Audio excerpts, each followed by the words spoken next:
Je vous salue au nom du Père. Je vous salue au nom de la lumière. Je suis Fiatlouse.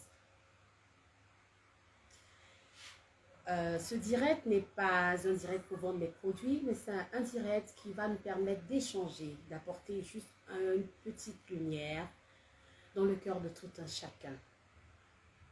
Fiatlouse, que la lumière soit et la lumière fut. Au commencement était le Verbe était Dieu. La plupart des gens me demandent Fiatlouse, Fiatlouse, Fiatlouse, qu'est-ce que c'est? Je ne ferai pas de brouillon pour faire ce direct. Vous savez, Fiatlouse est le premier mot de pouvoir que Dieu a prononcé pour créer.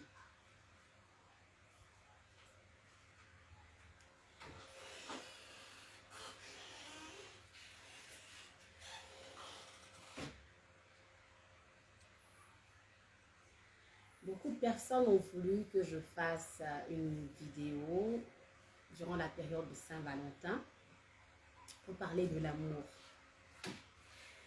Mais vous savez, l'amour, si on doit développer l'amour, nous allons prendre des heures et des heures pour développer l'amour. C'est un thème tellement vaste et je pense qu'on va le faire en plusieurs parties si Dieu nous le permet.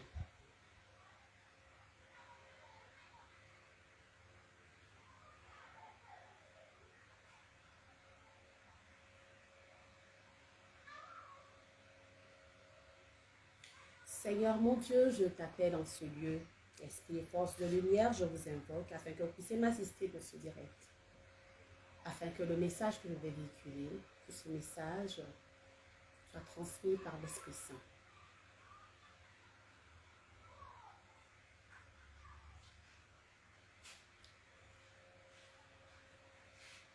Et bien, je vois que les gens commencent à se connecter. Donc, je reprends la présentation. Je suis Fiatlouse à la librairie ésotérique Fiatlouse.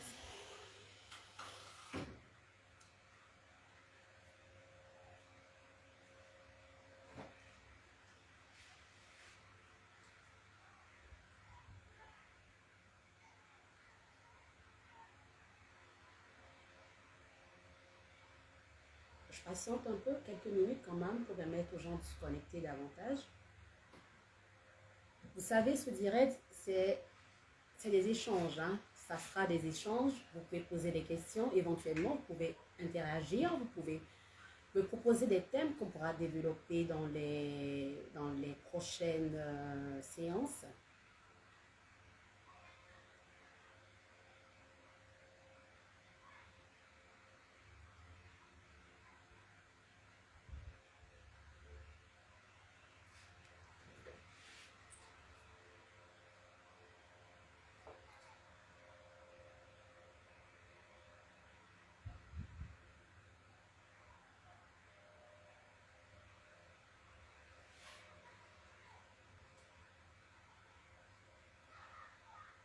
Je permets aux gens d'appeler sur le numéro de Fiatlouse qui est le plus 225 07 89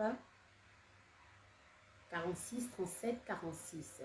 J'ai oublié, j'aurais dû le mentionner au début. On peut aussi appeler par WhatsApp comme appeler en direct.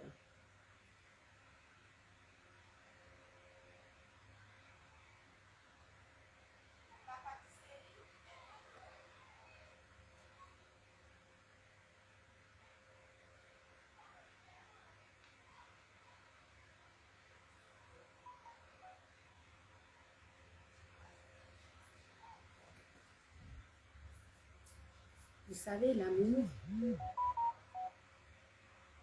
émane de Dieu.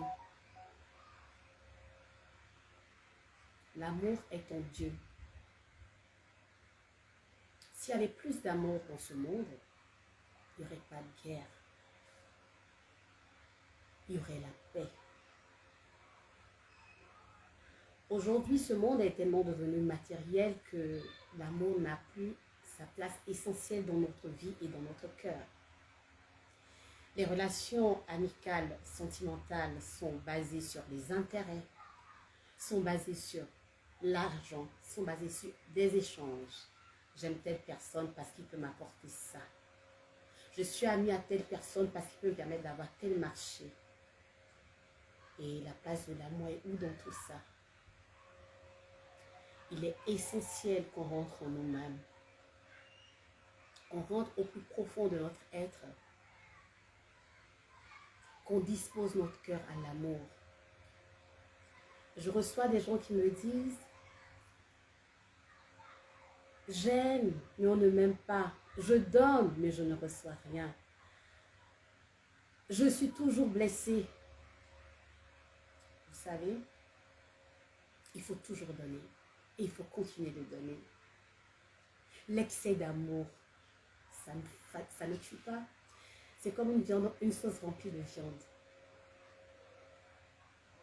Mais donner sans rien attendre en retour. Ce n'est pas un vrai mot de dire de donner sans rien attendre en retour. Souvent, on remarque dans les relations, et surtout dans les couples, parce que je reçois beaucoup de couples. Et madame est fâchée souvent parce que monsieur n'est pas démonstratif. Non, en fait, l'ego rentre dans les relations. Chacun veut prouver qu'il est fort. Chacun veut prouver, je ne sais pas si on se met un masque pour ne pas prouver ses sentiments.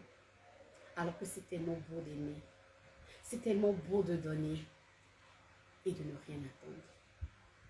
À force d'aimer, ce n'est pas celui qui est en face qui va vous le rendre, c'est l'univers qui va vous le donner.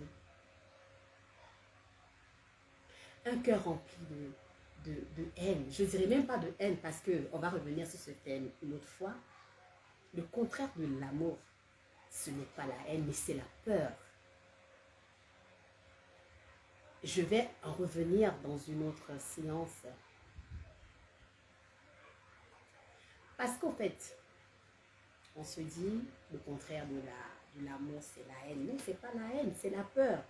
On a peur que telle chose arrive. On a peur que quelque chose se déclenche. On a peur de ci. On a peur de peut-être d'être aimé. On a peur de souffrir. Mais la souffrance fait partie de notre évolution spirituelle. Ben oui. Pour évoluer, il faut souffrir. Pour obtenir certaines choses, il faut le sacrifice.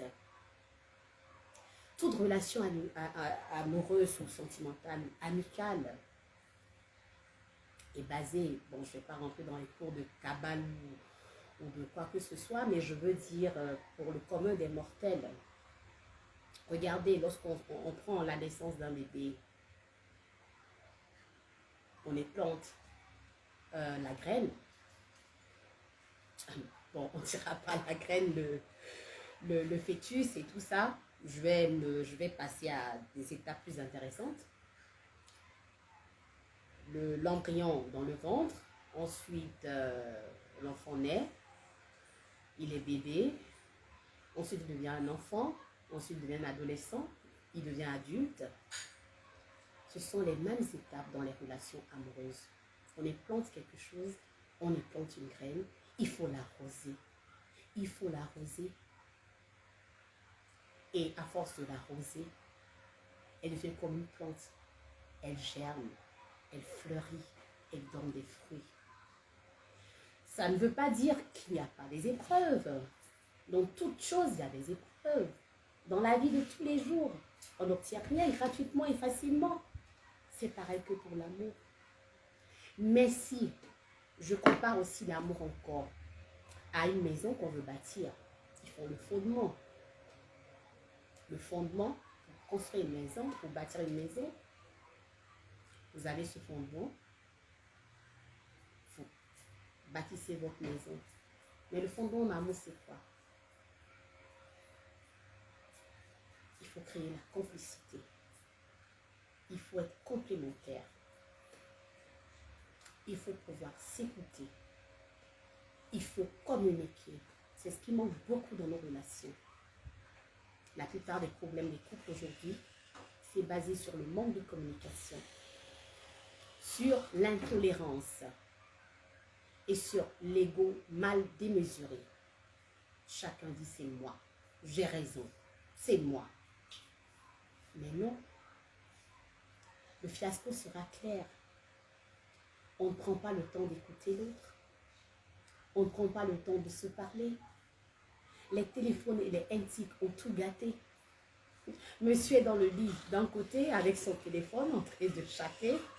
Madame, elle est sur l'autre côté avec son Facebook.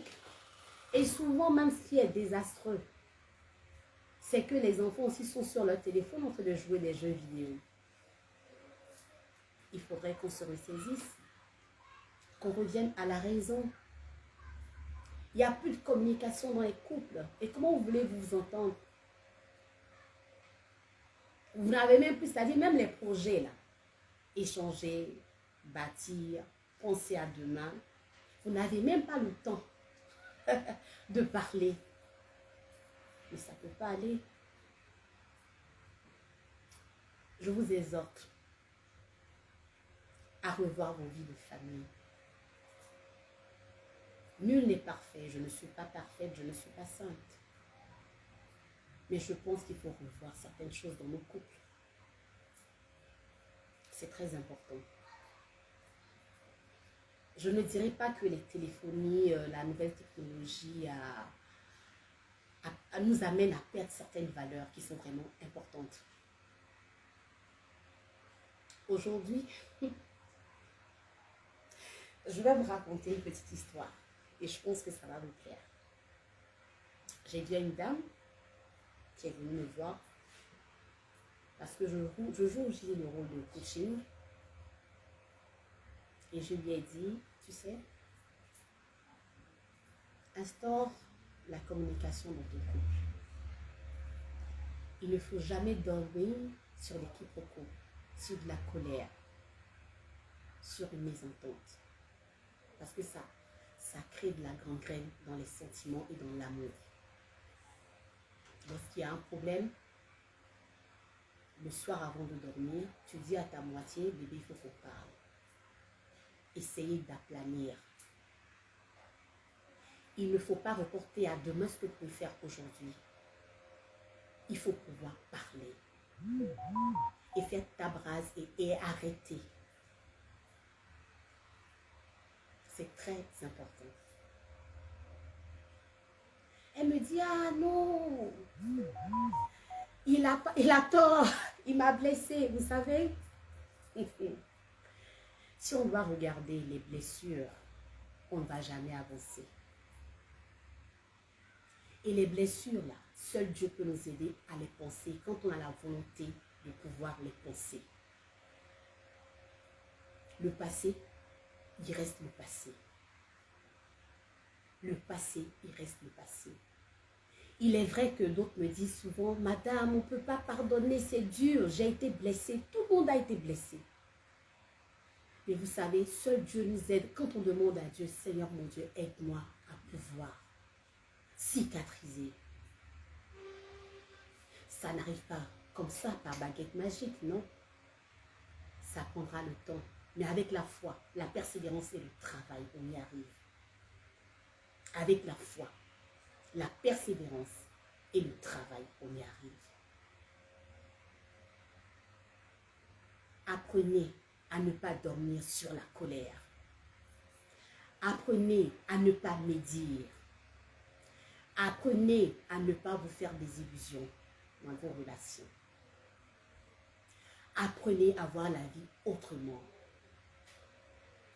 Vous savez, il y a autre chose qui me fait mal au cœur en tant que femme, en tant que mère.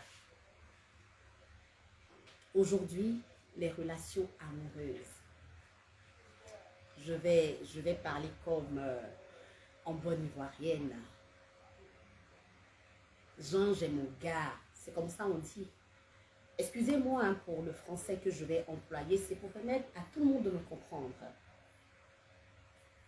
Mais ton gars vient chez toi, vous couchez ensemble, vous finissez de coucher ensemble. Excusez-moi hein, si je suis un peu vulgaire.